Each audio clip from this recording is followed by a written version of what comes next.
Então, eu peço que você que não curtiu ainda o vídeo aqui, clique em curtir, clique aí no joinha, no gostei, para ajudar esse vídeo a ter mais relevância, isso é importante. Peço que você compartilhe ele para mais pessoas virem aqui participar. Os preços dos principais alimentos dispararam. O arroz subiu quase 20% desde o início do ano. O feijão, quase 30%. E o leite, mais de 20%.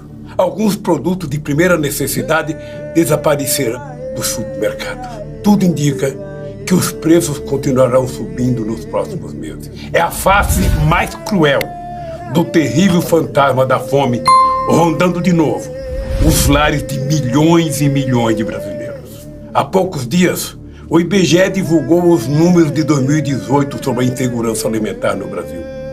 Eles confirmaram o que os brasileiros já sabiam. Os casos de pessoas com fome voltaram a subir fortemente. Mais de 10 milhões de brasileiros e brasileiras, inclusive crianças, estão passando fome. 6 anos atrás, o Brasil conquistava o respeito e a admiração mundial ao ser declarado fora do mapa da fome da ONU.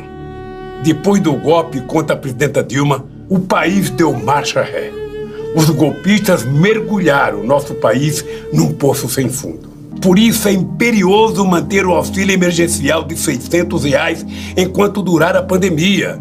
Conclamo todos a apoiar a campanha lançada pelas centrais sindicais, exigindo do Congresso a imediata votação dessa medida. Nenhum real a menos. Minhas amigas e meus amigos, enganam-se os que acreditam que esse desgoverno vai nos derrotar, nos colocar de joelhos. O Brasil é muito maior do que essa gente que tomou Brasília de assalto. Nosso povo é muito maior do que as elites que só pensam em si mesmas. Mais uma vez, o brasileiro saberá dar a volta por cima. O povo, que já derrubou uma ditadura de generais, não treme diante de capitães autoritários. Este meu desabafo é um chamamento a todos os homens e mulheres que ainda conseguem se indignar com a volta da fome ao nosso país. A fome não é uma maldição, não é uma praga bíblica que se abateu sobre os brasileiros pobres. A fome é um tormento social que resulta principalmente de opções econômicas feitas pelos governantes. A fome é um flagelo que só terá fim quando distribuirmos a riqueza para que o povo possa se alimentar todos os dias. Companheiras e companheiros, não podemos naturalizar a fome, como não podemos aceitar passivamente a irresponsabilidade no tratamento do Covid. O Brasil já provou que pode vencer suas adversidades.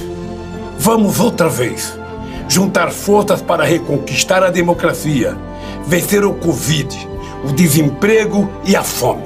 Quase 4 milhões de trabalhadores e trabalhadoras perderam seus empregos. O Brasil tem hoje 13 milhões de desempregados, a maioria jovens, pobres e também de classe média. Outros 17 milhões pararam de procurar emprego por causa da pandemia ou porque perderam a esperança de conseguir trabalho, qualquer que fosse o trabalho. A massa salarial, o bolo de dinheiro que paga todos os salários no país, caiu 15% em um ano. Enquanto isso, 40 bilionários brasileiros aumentaram suas fortunas em 170 bilhões de reais. Os pobres estão cada vez mais pobres e os ricos cada vez mais ricos. O resultado dessa arquitetura da destruição é que a economia brasileira mergulhou na maior recessão da sua história.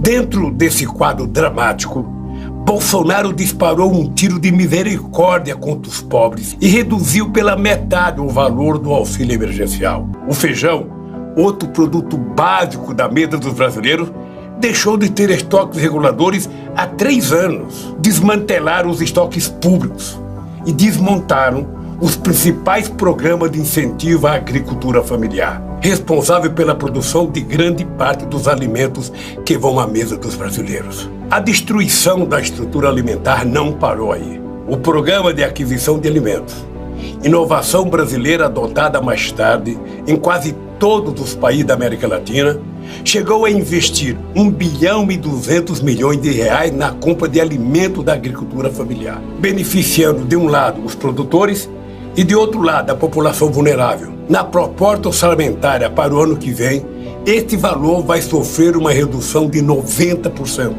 caindo para 100 milhões de reais. Um dos primeiros atos do atual presidente foi fechar, no dia da sua posse, o Conselho Nacional de Segurança Alimentar, o CONSEA.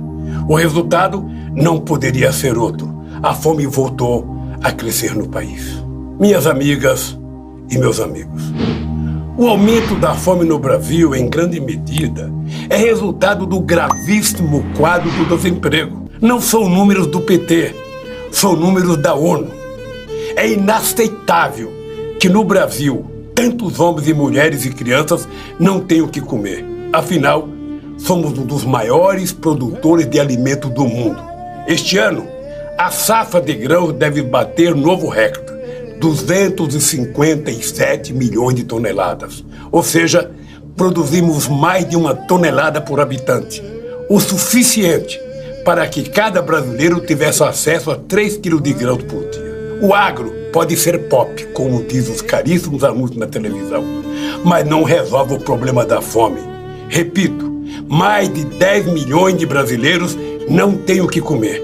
Isso sem falar nos 74 milhões que estão, segundo técnicos, em situação de insegurança alimentar média ou leve. Na mesa do pobre, porém, a fome não tem nada de média ou leve. Na vida real, é quando a mãe e o pai não comem para alimentar as crianças, ou quando a família sacrifica a qualidade do que come para que todos possam comer. Como conviver com tamanha crueldade?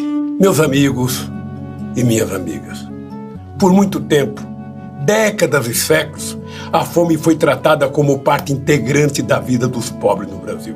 Parecia algo inevitável, como o calor e o frio, a seca e a chuva. Aceitava-se como normal que crianças morressem por não ter o que comer, que famílias inteiras fossem dormir sem terem comido nada o dia inteiro, e que acordasse no dia seguinte sem saber se comeria ou não. Não havia como evitar que uma mãe faminta fosse obrigada a dividir um único ovo entre os filhos. Saber que a humanidade produz mais alimento do que consome significa afirmar que a fome não é um problema causado pela natureza. A fome é o resultado da irresponsabilidade e da insensibilidade de governantes que não tem interesse em enfrentar e curar essa chaga. Eu não me canso de repetir que a fome é a arma de destruição em massa mais poderosa e perigosa que qualquer outra que o homem tenha inventado. A fome não mata soldado no campo de batalha, não mata inimigos, não mata terroristas, ela mata crianças inocentes. Graças a Josué de Castro, começamos a entender que a fome não é um fenômeno natural, que a fome é um problema político, que acabar com a fome só será possível com uma justa distribuição da riqueza que é produzida por todos. Foi preciso que chegasse à presidenta da República alguém que conheceu a fome na própria pele para dizer basta e mostrar que era e continua sendo possível dizer não a essa indignidade. O meu primeiro compromisso como presidente foi acabar com a fome no Brasil. Está lá, no meu discurso de posse, para quem quiser ver. Se, ao final do meu mandato, todos os brasileiros tiverem a possibilidade de tomar café da manhã, almoçar e jantar, terei cumprido a missão da minha vida. Deixei o governo em 2010 com a certeza da missão cumprida. Em apenas 10 anos, entre 2003 e 2013, retiramos nada menos que 40 milhões de brasileiros da pobreza extrema e acabamos com a fome no Brasil. Enfrentar a fome de peito aberto foi possível graças à implantação de uma política eficiente de segurança alimentar. Aplicamos políticas públicas de transferência de renda, como o Bolsa Família. Em 13 anos, concedemos aumentos reais no salário mínimo. Geramos milhões de empregos com carteira assinada e direitos trabalhistas garantidos aos trabalhadores. Em apenas 4 anos, destruíram tudo o que fizemos. É importante lembrar que os números do IBGE a que me referi antes são de 2017 e 2018. Portanto, É mentira dizer que o coronavírus seja responsável pelo absurdo crescimento da fome nesse período. A tragédia alimentar que vivemos hoje foi provocada basicamente pelo desmonte do Estado e pelo esvaziamento ou abandono das políticas públicas de inclusão social após o golpe. Depois do golpe de 2016, o combate à miséria e à fome deixou de ser prioridade. Intoxicado pela crença de que o Estado não tem qualquer papel a cumprir na economia, a não ser garantir lucros ao setor financeiro e enriquecer ainda mais os milionários, os governos, depois da Dilma, promoveram um desmonte sistemático dos estoques reguladores de alimentos, essenciais para garantir preços justos e acessíveis à população, especialmente à população pobre.